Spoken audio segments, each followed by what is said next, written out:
They call it the candle method, a single flame, total stillness.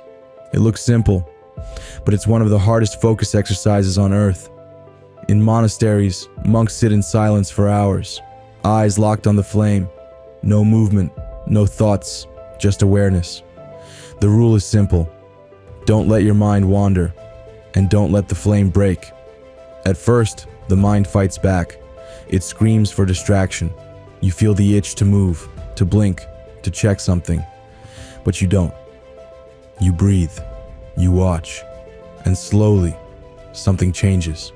Your attention, once scattered, begins to tighten. Your heartbeat syncs with the rhythm of the fire. Thoughts slow down.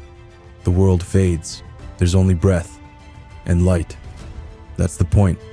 The candle becomes a mirror, showing you how easily your mind runs away and how powerful it becomes when it stays.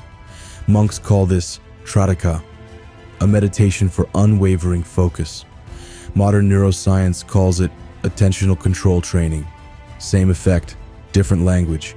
It strengthens the circuits in your brain responsible for self-discipline and awareness, the very foundation of deep work. Try it tonight. Light a candle, sit 2 feet away. Fix your gaze on the flame for 5 minutes. When your mind drifts, and it will, bring it back, again and again. Each return is a representative, each second of stillness, a victory. Over time, your mind learns to obey. Distraction loses its grip. You stop chasing focus, you become it.